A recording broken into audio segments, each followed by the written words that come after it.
नमस्कार दोस्तों, स्वागत है आप सभी का MPPSC उत्कर्ष में। मेरा नाम है पूजा द्विवेदी। देखो क्या हो रहा है ना, एक रिसर्च अभी रिसेंटली आई है जिसने कहा जैसे गंगा नदी आज जा रही है, गंगा नदी प्रणाली जिस तरह से है 2500 साल पहले, 2500 साल पहले वो ऐसी नहीं थी। एक अर्थक्वेक शायद आया था, ये अनडॉक्यूमेंटेड बोला जा रहा है क्योंकि इसके कोई रिकॉर्ड्स नहीं हैं 2500 साल पहले के, जो कि गंगा की पूरी जो बहने की प्रक्रिया है, जो प्रोसेस था वो चेंज कर चुका है।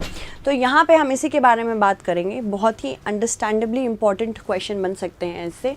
N earthquake around 2500 years ago could have caused Ganga river to abruptly change its course, और ये मैग्नीट्यूड 7.7 to 8 का था, जो कि काफ़ी हाई मैग्नीट्यूड है। साथ ही साथ यहाँ पे ये माना जा रहा है कि इसने ये पर्टिकुलर अर्थक्वेक जो आया था इसने बांग्लादेश में रिवर चैनलाइज कर दी थी, और लगातार यहाँ पे हम देख रहे हैं कि सीस्मिक एक्टिविटी इस एरिया में तो होती ही रहती है। यहाँ पे इजीली फ्लड्स आए होंगे, गंगा रिवर ने तुरंत अपना रिवर कोर्स चेंज किया। जनरली रिवर कोर्सेस चेंज होते हैं पर उसको हम एवल्जेंस कहते हैं। एवल्जेंस बहुत सारे रिवर्स ऐसे कर सकती है, जब सेडिमेंट बहुत ज़्यादा इकट्ठा हो जाए कहीं तो अपना कोर्स चेंज कर सकती है। कभी कभी वाटर कैप्चरिंग से भी हो सकता है, बड़ी रिवर दूसरी रिवर को कैप्चर कर ले तो ये भी हो सकता है। बट यहाँ पे टेक्टोनिक एक्टिविटीज़ की वजह से भी चेंज होते हैं कोर्सेज, है ना। अगर हम बात करें other rivers, they are running through major deltas. Ganga is known to regularly change its course, यानी कि ये रेगुलरली अपने चेंज करती रहती कोर्स, बिकॉज इतना सारा सेडिमेंट्स लेके आती है। हम गंगा नदी प्रणाली के बारे में भी बात करेंगे। एक अर्थक्वेक क्या होता है, इसका मतलब एक seismic event, shaking of the earth's crust. आपको पता है हमारा अर्थ अलग अलग प्लेट्स में डिवाइडेड है, राइट। और ये प्लेट टेक्टोनिक्स जिसको हम कहते हैं, ये पूरा थ्योरी बताता है कि किस तरह से अर्थ का सिस्टम अंदर से हिलता रहता है। ये एंडोजेनिक फोर्सेस है ना, हमने पढ़ा है इसके बारे में अपने ज्योग्राफी सेक्शन में कि एंडोजेनिक क्या है। ये अर्थक्वेक एंडोजेनिक है, यानी कि अंदर से आता है ये। और ये क्यों होता है, जब लिथोस्फेरिक प्लेट्स मूव करती हैं ऑन दी एस्थेनोस्फेयर। तो lithospheric plates they move on the asthenosphere, जो कि वीक रीजन है मेंटल का, अपर मेंटल का ही पार्ट है। और हमारा अर्थ बहुत सारी प्लेट्स में बटा हुआ है, जिसमें से एक इम्पॉर्टेंट प्लेट इंडियन प्लेट है और ये यूरेशियन प्लेट है। यूरेशियन प्लेट और इंडियन प्लेट। इंडियन प्लेट थोड़ी डेंस ज़्यादा है, यानी कि घनत्व इसका ज़्यादा है, तो ये यूरेशिया के अंदर इसका सघनन हो रहा है, सबडक्शन हो रहा है। अगर हम बात करें कि ये पर्टिकुलर प्लेट जो है वो किस तरह से कार्य करती है, ये प्लेट एक टेक्टोनिक प्लेट के हिसाब से काम करती है। यानी कि एक और अभी रीसेंट स्टडी आई है जो कह रही है कि ये पर्टिकुलर मूवमेंट जो हो रहा है प्लेट का, यूरेशियन प्लेट के अंतर्गत, ये बहुत स्मूथ नहीं है। आगे चल के यहाँ स्ट्रक्चरल चेंजेस आ सकते हैं, और ऐसा भी देखा जा सकता है कि इतना ज़्यादा यहाँ पे प्रेशर लग जाए कि ये प्लेट ऊपर से डिवाइड हो जाए, नॉर्थ और साउथ, यानी कि दोनों के बीच में एक टकराव आए। जब ये इसका नीचे निस्खलन हो रहा है तो यहाँ दोनों के बीच में एक डिवीजन आ जाएगा, ये एरिया टूट जाएगा, यानी कि ये अलग हो जाएगा, इंडिया का पेनिनसुलर पार्ट अलग हो जाएगा। तो हो सकता है कि 2500 साल पहले एक ऐसा पर्टिकुलर अर्थक्वेक यहाँ आया हो because of high seismicity in this area, कि यहाँ पे गंगा का कोर्स पूरा का पूरा चेंज हो गया हो। और जब ऐसा होता है तो अर्थक्वेक्स आते हैं, क्योंकि दोनों पॉइंट जब एक दूसरे के साथ मिल रहे होते हैं तो यहाँ पे टेंशन क्रिएट होती है। जब टेंशन रिलीज होती है तो वाइब्रेशंस ऑफ द अर्थ होते हैं, ठीक है। जहाँ पे अर्थक्वेक स्टार्ट होता है उसको फोकस कहा जाता है या हाइपोसेंटर कहा जाता है। जिस जगह पे सबसे पहले उससे एनर्जी पहुँचती है उसे क्या कहा जाता है, आप मुझे बताएंगे कमेंट सेक्शन में, ठीक है। यहाँ पे मैंने बता ही दिया है, कमेंट सेक्शन में आप भी बता दीजिएगा। एपी सेंटर होता है ये, जनरली एपी सेंटर ये ऐसी लोकेशन है जो अर्थक्वेक मीडिया में, जहाँ हम बोलते हैं ना यहाँ अर्थक्वेक आया, ये पॉइंट अर्थक्वेक आया, वो मीडिया में सबसे ज़्यादा प्रचलित होती है। तो यहाँ हाइपोसेंटर है, जैसे ही यहाँ पे सीस्मिक एक्टिविटी हुई ऊपर वाले एरिया में जहाँ ये पहुँचा उसे एपी सेंटर कहते हैं, ठीक है। अगर बात करें इस एरिया का एक्सप्लोरेशन 2018 में भी हुआ था, रिसर्चर्स ने कहा था फीचर्स ऐसे हुए हैं जो अर्थक्वेक की वजह से आए हैं, मतलब ऐसे कुछ चेंजेस आए हैं, बदलाव आए हैं फिजिकल फीचर्स में, जिनसे हम सीस्माइट्स कहते हैं। मतलब सीस्मिक एक्टिविटी से जो चीज़ें बनी उसे हम क्या कहते हैं, सीस्माइट्स कहते हैं। साथ ही साथ multiple such features were also found in the same time. And chemical analysis जो सैंड की थी, मड की थी, वो भी शो कर रही थी कि यहाँ अर्थक्वेक आया होगा 7 से 8 मैग्नीट्यूड का। यहाँ पे 2 पॉसिबल सोर्सेज बताए गए थे।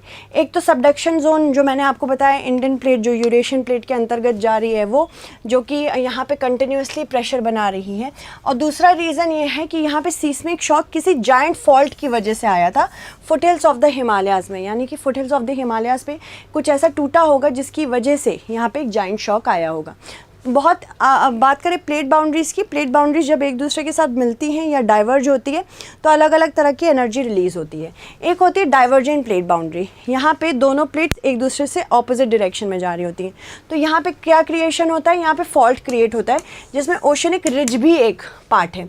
फिर होती है convergent plate boundaries. Convergent plate boundaries एक दूसरे से मिलती हैं जिसकी वजह से ओशनिक ट्रेंचेस क्रिएट होते हैं। ठीक है, तो यहाँ पे ट्रेंच कैसे क्रिएट होते हैं, जब एक प्लेट दूसरे प्लेट से मिल रही होती है, ये ओशन में क्रिएट होते हैं। फिर उसके बाद होती है ट्रांसफॉर्म प्लेट बाउंड्रीज, जब दोनों एक दूसरे से आर पार ऐसे चली जाती हैं। यहाँ पे ट्रांसफॉर्म फॉल्ट भी हो सकता है, कभी कभी कोई ज़्यादा यहाँ पे सीस्मिक एक्टिविटी नहीं भी देखी जा सकती बड़ी वाली। अर्थ हैज़ 4 मेजर लेयर्स, जो inner core, outer core, crust और उसके बीच में मैंटल। यहाँ पे अगर हम बात करें क्रस्ट और टॉप मैंटल का, ये थिन लेयर ऑफ स्किन है, ये मैंने आपको बता ही दिया है। जो प्लेट्स है वो इसी से बनी हुई होती है। हमारा अर्थ का क्रस्ट है वो 7 लार्ज लिथोस्फेरिक प्लेट्स में डिवाइडेड है और बहुत सारी छोटी प्लेट्स भी इसमें रहती हैं। और यहाँ पे जब एक दूसरे के साथ ये इंटरैक्ट करती हैं तो सीस्मिक एक्टिविटी क्रिएट करती हैं। ये प्लेट्स एक दूसरे की तरफ जब मूव करती है तो कन्वर्जेंट कही जाती हैं, एक दूसरे के अगेंस्ट होती हैं तो डाइवर्जेंट कही जाती हैं, और एक दूसरे के साथ में चलती है तो ट्रांसफॉर्म कही जाती हैं। ठीक है, प्लेट बाउंड्रीज बहुत सारी फॉल्ट से बना होता है, बीच बीच में टूटा एरिया होता है, और इसी वजह से यहाँ पे फॉल्ट्स में जब भी कोई एक्टिविटी होती है उसे अर्थक्वेक के रूप में देखा जाता है।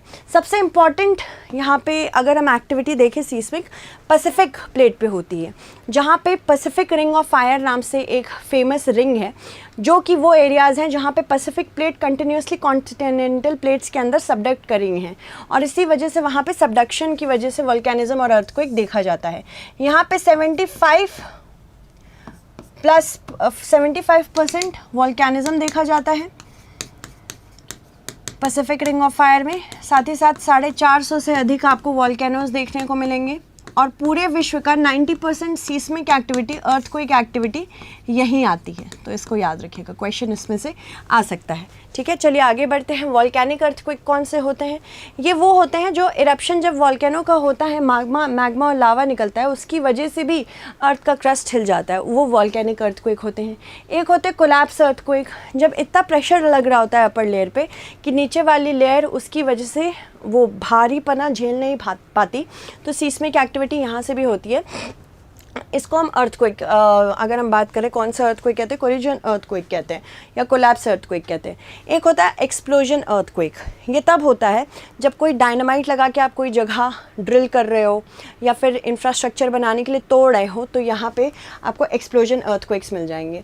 कॉजेज़ क्या है? सबसे इंपॉर्टेंट कॉज टेक्टोनिक मूवमेंट, जितना ज़्यादा टेक्टोनिक मूवमेंट उतना ज़्यादा अर्थक्वेक के चांसेस। जब एनर्जी रिलीज़ होती है, ये कुछ वेव्स निकालती है जो अलग अलग डिफरेंट डायरेक्शंस में जाती हैं। जिस पॉइंट पे एनर्जी रिलीज़ होती है उसे फोकस कहते हैं या हाइपोसेंटर कहते हैं। ये जनरली 60 किलोमीटर की डेप्थ पे होता है। यहाँ पे जब एनर्जी रिलीज़ होती है तो एनर्जी वेव्स अलग अलग डायरेक्शन में ट्रैवल करती हैं और फाइनली हमें क्या मिलता है? हमारा अर्थक्वेक मिलता है। ठीक है, चलिए आगे बढ़ते हैं। बहुत 2 तरह की अर्थक्वेक की वेव्स होती हैं। एक होती है बॉडी वेव्स, ये विद इन दी अर्थ आती है, और एक होती है सरफेस वेव्स, ये आउटसाइड दी अर्थ्स बॉडी होती है, मतलब ऑन दी सरफेस होती है। ठीक है, तो अगर हम बात करें सीस्मिक वेव्स की, तो सरफेस वेव्स में आप देखोगे कि अबव द बॉडी है और बॉडी वेव्स में अंदर होती है। यहाँ पे अगर हम बात करें प्राइमरी वेव्स की, फिर सीस्मिक वेव्स में 2 इंपॉर्टेंट वेव्स हैं, पी वेव्स और एस वेव्स। पी वेव्स यानी प्राइमरी वेव्स, ये सीस्मोग्राफ पे सबसे पहले पहुंचती हैं और ये सॉलिड, लिक्विड, गैस हर जगह प्रेजेंट होती हैं। सॉलिड से भी ट्रैवल कर लेंगी, लिक्विड से भी ट्रैवल कर लेंगी, गैस से भी ट्रैवल कर लेंगी। सो यू कैन राइट कि P waves can travel in solid, liquid and gas, और एस वेव्स सिर्फ और सिर्फ सॉलिड में ट्रैवल कर पाती हैं, ठीक है। तो ये आपको ध्यान रखना है। पी वेव्स जो होती हैं वो ट्रांसवर्स होती हैं, वो इस तरह से ट्रैवल करती हैं, ऐसे, ठीक है। एस वेव्स ऐसे ट्रैवल करती हैं, ठीक है। तो एंटीक्लाइन सिंक्लाइन बनाती रहती है। सबसे ज़्यादा डिस्ट्रक्टिव एस वेव्स होती हैं, ये मोस्ट डिस्ट्रक्टिव होती हैं, तो इसको याद रखिएगा। सरफेस वेव सबसे ज़्यादा डिस्ट्रक्टिव होती है। अगर हम बात करें शैडो जोन की, वो क्या एरिया है? ये ऐसा एरिया है जहाँ पे इसको पी वेव्स भी नहीं मिलती और एस वेव्स भी नहीं मिलती हैं, ठीक है। तो आप मुझसे पूछेंगे मैम पी वेव्स में आपने बताया कि हर जगह से ट्रैवल करती हैं, ये ट्रैवल तो करती हैं इस वेव से भी, यहाँ से भी पी वेव्स ट्रैवल कर लेंगी, पर यहाँ पर डायरेक्टली नहीं ट्रैवल कर पाती, यहाँ पर रिफ्रैक्ट हो जाती हैं, यहाँ पहुँचती हैं तो दूसरी जगह चली जाती हैं। तो मतलब यहाँ पर इसी वजह से हमें पता चला कि डेंसिटी डिफरेंस है, यहाँ पर घनत्व अलग है, कहीं ज़्यादा घना है, कहीं कम घना है। और एस वेव क्या करती है, वो यहीं तक ट्रैवल करती हैं, जिसकी वजह से क्या होता है, हमें पता चल जाता है कि एस वेव सिर्फ और सिर्फ सॉलिड के थ्रू होके जाती हैं। तो पी वेव्स ये प्राइमरी वेव्स हैं, पहले अराइव करती हैं सरफेस पे, और साथ ही साथ कैरेक्टरिस्टिक्स इसका ये साउंड वेव्स की तरह है, ट्रांसवर्स है, ये तीनों मीडियम में ट्रैवल कर लेती हैं। साथ ही साथ ये वाइब्रेट करती हैं पैरेलल डायरेक्शन में, ऐसे वाइब्रेट करती हैं, ठीक है।